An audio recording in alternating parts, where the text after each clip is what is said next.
Hello friends, welcome to Infotunes. మన తెలుగు సంప్రదాయాలలో చాలా విశిష్టమైన పండుగ దసరా లేదా విజయదశమి. ఈ పండుగకు ప్రతి యుగంలోనూ వేర్వేరు కథలు, వేర్వేరు ఉద్భవాలు ఉన్నాయని మీకు తెలుసా? ఈరోజు మనం సత్యయుగం నుండి కలియుగం వరకు దసరా పండుగ ఉద్భవాన్ని తెలుసుకుందాం. ముందుగా సత్యయుగంలో దుర్గాదేవి మహిషాసురుడిని సంహరించిన సందర్భాన్ని విజయదశమిగా జరుపుకుంటాం. ఇది శక్తి, విజయం, సత్యం, అధర్మంపై గెలుపు అనే భావనతో పండుగ ప్రారంభమైంది.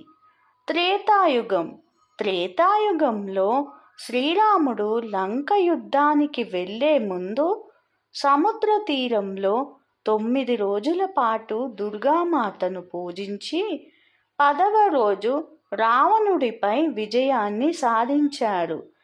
ఇది ధర్మం, అధర్మంపై గెలుపుకి ప్రతీక.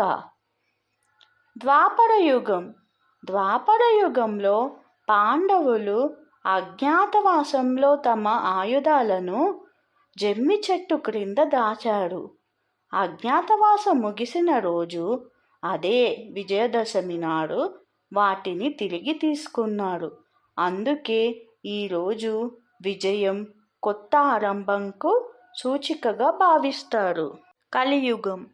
కలియుగంలో మనం దసరాను ప్రధానంగా దుర్గా నవరాత్రులు పూర్తయిన తర్వాత 10వ రోజు విజయదశమిగా జరుపుకుంటాం. ఈరోజు ఆధ్యాత్మిక విజయం, శుభారంభాలకు ప్రతీకగా ఉంటుంది. విద్యారంభం, కొత్త పనులు ప్రారంభించడం ఈ రోజున శుభమని నమ్మకం. మొత్తంగా దసరా పండుగ సత్యం, ధర్మం, శక్తి, విజయం అనే భావనతో ప్రతి యుగంలో వేర్వేరు కథల ద్వారా మనకు చేరింది. ఈ పండుగ మనందరికీ ధైర్యం, ధర్మం, విజయం, శుభారంభాలకు చిహ్నంగా నిలుస్తుంది. మీకు ఈ వీడియో నచ్చితే లైక్, షేర్ చేయండి. మీకు తెలిసిన దసరా కథలు ఉంటే కామెంట్స్లో చెప్పండి. మరిన్ని వీడియోస్ కోసం subscribe to my channel. Thanks for watching.